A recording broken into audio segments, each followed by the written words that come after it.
Você acha que nesse processo de mais de 50 anos investindo, né, todos os trabalhos que já fez, já estudou, casos, escolhas de boas ações, ações não tão boas assim, contextos diferentes de mercado, você acha que dá para ensinar isso daí que você passou? Você acha que o processo de fazer um value investing, por exemplo, você acha que dá para ser ensinado isso daqui?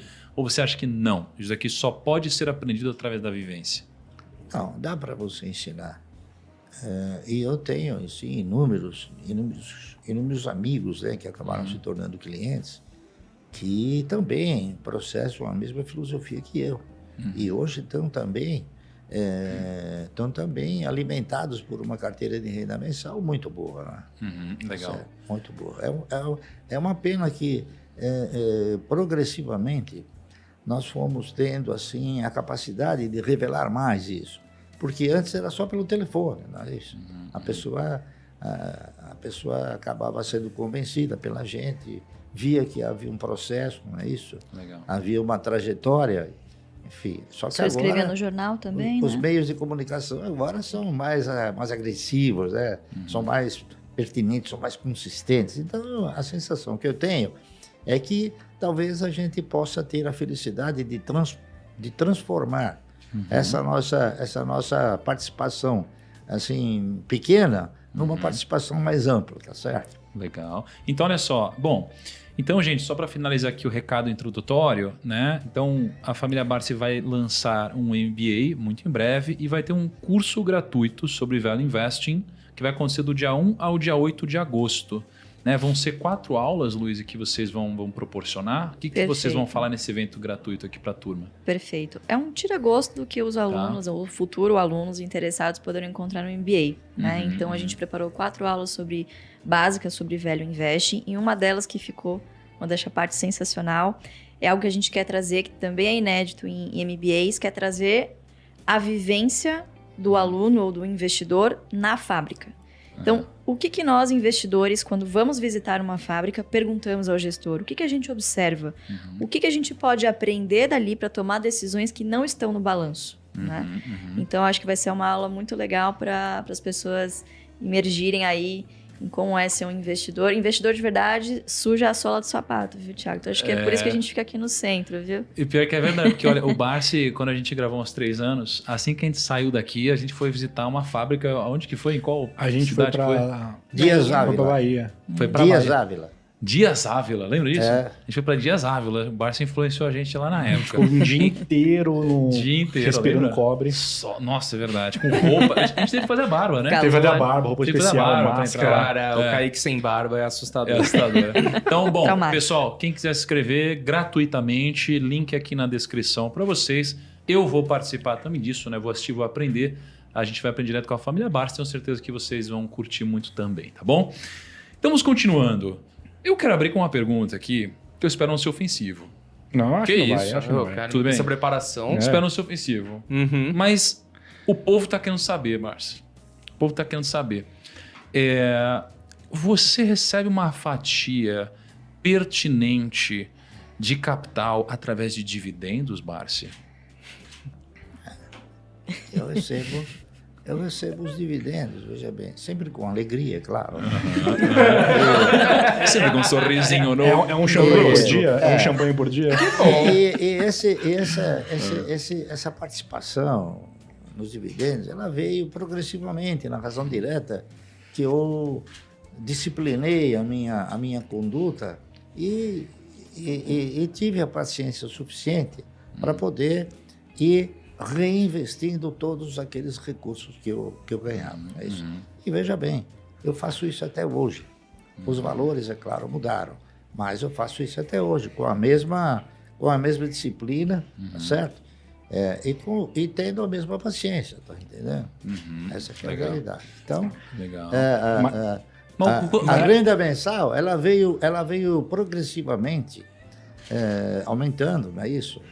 E então, se você prossegue fazendo a mesma coisa, o efeito multiplicador ele é fantástico, tá entendendo? Então esse efeito multiplicador ele era pequeno e passou a ter uma dimensão muito mais Uma consistência. mais dinâmica. Mas o Mas, cara que... mas eu quero ser mais ousado. Eu queria saber números. Primeiro eu vou falar o quanto Quero eu ver. tô ganhando. Primeiro, Isso. Lucão, Vamos setar a expectativa. eu vou fazer uma pergunta mais direta. Aí eu posso falar eu depois. Lucão, quanto que você tá ganhando de dividendos? Tá bom, eu tô ganhando aqui. Desculpa, Barça, mas eu invisto em fundo imobiliário também, né? Tal, eu sei que, né? Você mistura a sua carteira. Mistura tudo e tal. E aí dá uns R$1.000 já. Não, Por mês. R$1.000 por mês. Já é bem Já é teve legal. um dia que o senhor Tá ganhou bom. R$1.000 por mês, Márcio? Já teve. claro. Mas Um não, dia, né? um Foi dia. só um dia Aí, da ó, vida dele. então, cara, se eu olhar pra história, e tudo indica que você Sim. vai ser o Barça no Tô futuro. no caminho. Tiago Tá no Nigro, caminho. quanto É. que você tá ganhando de dividendos por mês? Cara, na minha carteira pública, Ah. que é aquela que eu mostro do mês, cara, acho que a gente deve tirar algo em torno de 50 a 90 mil reais por mês. Na Caramba. carteira pública. Nossa, Não já é? tá legal. Tá um valor É, bom. Mas a minha carteira é uma carteira que não tem um yield tão alto, porque eu misturo um pouco as classes de Sim, ações. mas já tá bacana. Mas tá já bacana. de 50 a 90 mil na carteira pública. Dá pra fazer um rolê. Isso. Agora sim, agora é a pergunta que eu vou me segurar na mesa aqui, ó. Mas, quanto que você tá ganhando de dividendos? Bem, o dividendo, ele oscila. É muito Ah, cara de pau deixa você, eu falar. Kaique. Ele oscila. No ano passado, a maioria dos empresários ficaram temerosos com relação à possibilidade de o dividendo voltar a ser tributado, não é isso? Ah, o pessoal Então- ficou maluco. Então colocando algumas fogo na algumas empresas que detinham um caixa alto acabaram dando uma derretida no caixa, dando uma aliviada nesse caixa. E isso foi feito através do quê? Através da distribuição de dividendos, está correto? Então, o ano de 2021 foi um ano que estabeleceu um recorde inédito, tá entendendo? Na minha carteira. Por quê? Porque eu tinha ações de empresas que distribuem bons dividendos. Né?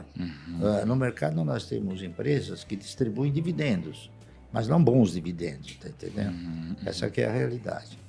Então, foi um ano generoso que eu gostaria que ele se perpetuasse. É claro que eu tenho o sentimento que não vai se perpetuar em virtude da anormalidade, não é isso? Mas a minha carteira gerou um dividendo bastante expressivo e eu acabei até fazendo uma divisão, né? Porque tem uma coisa interessante, viu, que eu vou comentar com vocês. Não sei se vocês também apreciam esta forma que eu vou falar.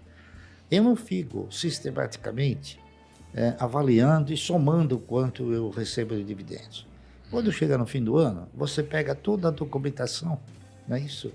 E aí é que você tem a percepção de quanto você ganhou, tá entendendo? Então, no ano de 2021, como eu disse, as distribuições foram generosas. Então, a somatória de todos os dividendos gerou uma renda diária, né? Diária. De R$1.015.000. Ai, meu Deus. Caiu meu lápis. 1 Caramba, milhão por cara. dia. Fez a conta? 1 Não, milhão 1 milhão por e dia. 15. 1 milhão e 15. 1 milhão e 15. 1 milhão e 15 por dia. Por dia. Por dia. Caralho. Por dia. Cara, se eu tivesse no 15, já ia estar tranquilo. Ó, mas 1 milhão e 15 por dia. Eu tenho uma cola aqui, que a produção me mandou Puta no meu merda. ponto. Ah. 10 coisas que o Barça poderia fazer todos os dias. Todos os dias? Todos os dias. Vamos ver. Ah. Todos os dias o Barça poderia comprar 9 bitcoins. Nossa. Todos Ele os poderia- dias? Todos os dias. Coisa Ele- que eu não faria. ele não faria, mas ele Bitcoin- poderia comprar todos os dias 9 bitcoins, 2.000 ingressos para ir para Disney. Ó, 2 mil? aí eu vi 2.000. negócio. Ele poderia comprar 346 mil ações de Magalu Por dia. por dia. Ele poderia comprar 109 iPhones 13. Ele poderia comprar 155 mil litros de gasolina. Ele poderia comprar 30 mil ações de Banco do Brasil, 183 Ether. Ele podia comprar 3 Land Rover 0km Por dia. por dia. Por dia. Ele poderia levar 250 pessoas para a França, na Europa. Ou se ele quisesse juntar um pouquinho, ele poderia, em 14 dias, comprar o carro mais caro vendido hoje no Brasil, que é 14 milhões de reais. Cara. Você Se ele comprou tiver alguma dessas paciência, coisas, né? hein, pai? você E, o que, paciência. e você poderia fazer isso, mas o que você fez? Não, mas veja bem, tudo isso que ele relacionou, eles não fazem parte da minha prioridade. Olha só. Ah, Muito bom. Então, o que aconteceu? Quando eu dei início a esse projeto, eu estabeleci um critério que foi fundamental e muito importante. Eu estabeleci uma prioridade. A minha prioridade era quê? Ter uma carteira de renda mensal generosa, tá certo? E eu consegui. Através do quê? Através de privilegiar esse comportamento. Então, a prioridade era o seguinte, a prioridade ela foi fazendo com que eu fosse progressivamente administrando os meus egos e posteriormente controlando esses egos. Então, cada vez que tinha alguma compra ou algum procedimento fora desse critério aí, eu perguntava, me diga uma coisa, isso aqui é minha prioridade? Eu falava, não, então não compro.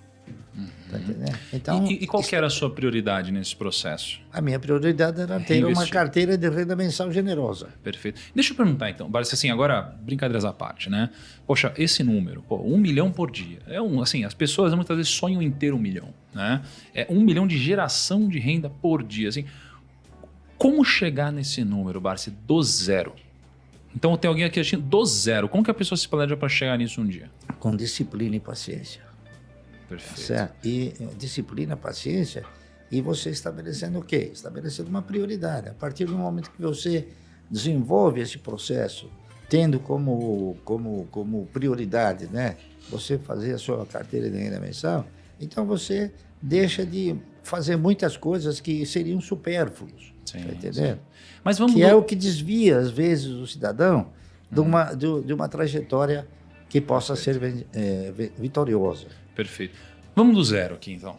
Vamos do zero, né? Porque tem muita gente que está assistindo a gente agora que já investe, gente que começou a investir recentemente e gente que quer começar a investir, mas ainda não começou a investir, tá? A pessoa está começando a investir hoje. Por onde que você acha que ela deveria começar para que ela comece já na direção certa? Bem, hoje nós estamos aí propondo, a AGF está propondo que o cidadão assuma uma cultura melhor para ele poder desenvolver um tipo de procedimento também melhor no mercado, para que ele possa ter conhecimento suficiente de criar um foco, tá certo?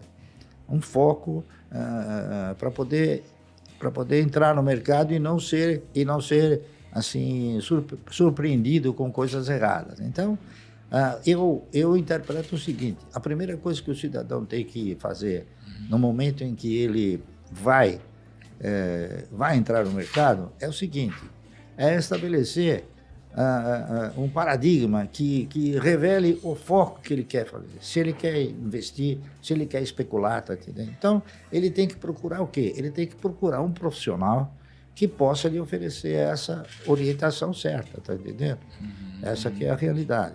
Então, aqui no Brasil, lamentavelmente, por força de fatores circunstanciais, né, a maioria das sociedades corretoras, elas têm uma necessidade premente de fazer com que o cidadão que vá operar, que gire os negócios, é isso? Porque elas vivem do quê? Elas vivem de corretagem. Elas não vivem de investimento, elas vivem de corretagem. Então, isso faz com que o cidadão, ele não tenha aquela firmeza, tá entendendo? Porque ele vai ter o quê? Ele vai ter orientações desvirtuadas daquela que seria a mais pródiga, não é isso? Que é investir. Então, a proposta de criar uma cultura de investimento, não é isso? É uma proposta que a gente percebe que o brasileiro não tem. Legal. Eu interpreto o seguinte: é claro que a educação financeira é uma coisa importante, mas eu interpreto o seguinte, que a partir do instante que o cidadão ele está convicto de que ele não deve gastar mais do que ele ganha, então ele está financeiramente educado. Aí ele precisa partir para uma nova fase de cultura, que é a cultura do investimento. A cultura de investimento nada mais é do que você saber na mão de quem você está colocando dinheiro, tá entendendo? E em que atividade você está colocando